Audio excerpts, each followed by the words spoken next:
మీకి మీ అమ్మ నాన్న పైన ఇంత ప్రేమ ఉందని చెప్పేసి నా కళ్ళలో కూడా అనుకోలేదు. అసలు ఏమైందో పూర్తిగా ఈ వీడియోలో చూడండి.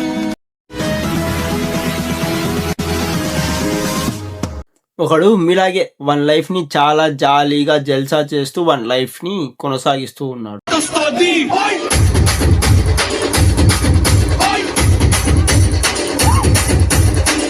ఒకరోజు సడన్ గా ఏమైందో తెలియదు.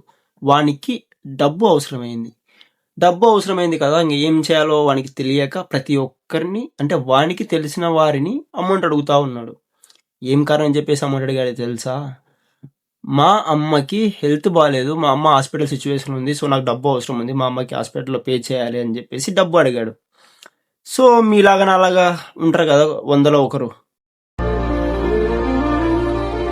ఒక ఇద్దరు స్నేహితులు అయితే వానికి అమౌంట్ ఇచ్చారు.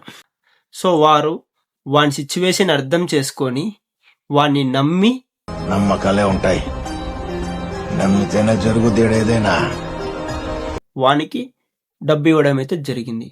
వాళ్ళు ఏ సిచ్యువేషన్ నుండి మీకు డబ్బు ఇచ్చారంటే, ఒకడైతే ఇంట్లో వాళ్ళు వానికి ఎగ్జామ్ ఫీజు కట్టుకోరా అని చెప్పేసి అమౌంట్ పంపితే ఆ ఎగ్జామ్ ఫీజు తీసుకొని వచ్చి వీనికి ఇచ్చేశాడు. దాన గుణం ఎక్కువ అనమాట వానికి. కరెక్ట్ భయ్యా, ఎగ్జాక్ట్ గా నేను ఇదే చెప్తున్నాను.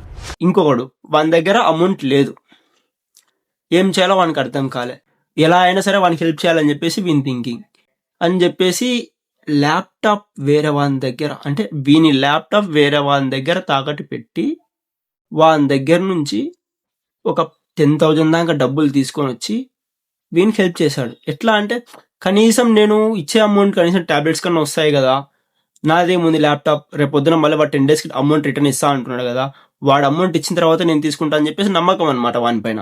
అని చెప్పేసి వాడిని నమ్మి వీళ్ళిద్దరైతే అట్లా అమౌంట్ ఇవ్వడం అయితే జరిగింది వానికి. చేతులెత్తి దండం పెట్టడం తప్ప ఏం తెలియదని 10 days అమౌంట్ రిటర్న్ ఇస్తా అని చెప్పేసి అయితే వాళ్ళతో అన్నాడు. సో వాళ్ళు 10 days గడిచిపోయింది. 10 days తర్వాత వానికి కాల్ చేయడం స్టార్ట్ చేసిండ్రు. సడన్ గా వాడు కాల్ లిఫ్ట్ చేయడం లేదు.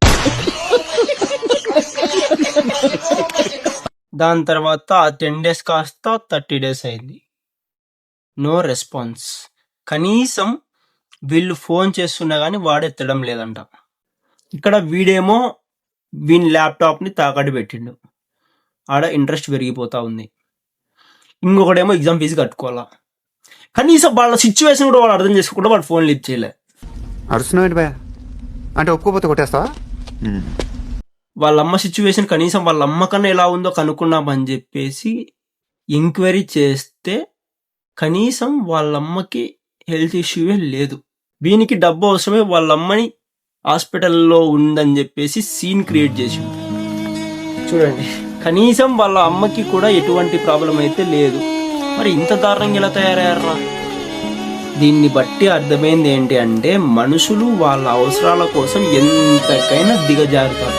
ఎంతలా అంటే వాళ్ళ అమ్మకి ఏం కాకపోయినా కూడా హాస్పిటల్లో ఎమర్జెన్సీలో ఉన్నంత. ఇది మానవుడి కథ. ఇక్కడ దీనికి అర్థం కాదు ఏంటి అంటే, ప్రతి ఒక్కరికి సిచ్యువేషన్స్ అనేది ఎప్పుడు ఒకేలాగా ఉండవు. రేపు మేబీ వానికి అదే సిచ్యువేషన్ రావచ్చు. అదే సిచ్యువేషన్ వచ్చినప్పుడు వాడు 10 మందికి కాల్ చేస్తే అప్పుడు వీడిని నమ్మి నీకు ఎవడు హెల్ప్ చేస్తాడు? నువ్వు ఇప్పుడు ఇలా చేస్తే రేపు పొద్దున నిన్ను నమ్మి నీకు ఎవడు అమౌంట్ ఇస్తాడు? ఎవడు హెల్ప్ చేస్తాడు? నిన్ను నమ్మి నీకు హెల్ప్ చేసిన ఇద్దరు ఫ్రెండ్స్ని అప్పుడు నువ్వు నిజం చెప్తున్నా కానీ నిన్ను ఎవడు నమ్మడు. సో ఇప్పటికైనా తెలుసుకోవాల్సింది ఏంటి అంటే, నీకు డబ్బు అవసరం ఉంటే ఉన్నది ఉన్నట్లు చెప్పు, లేదా పని చేసుకుని డబ్బులు సంపాయి. నీ అవసరాల కోసం, నీ ఆనందం కోసం కన్నవాళ్ళని హాస్పిటల్ పాలు చేయొద్దు. మీ అవసరాల కోసం మిమ్మల్ని పుట్టించిన వారికి మీరు మోసం చేయొద్దండి. ఈ వీడియో అయితే ఎవరిని ఉద్దేశించి అయితే కాదు, ఇది నా కల్పిత కథ. కనీసం ఇప్పటికైనా మారుతారని మనస్ఫూర్తిగా కోరుకుంటున్నా. వీడియో నచ్చితే లైక్ చేసి సబ్స్క్రైబ్ చేసుకోండి.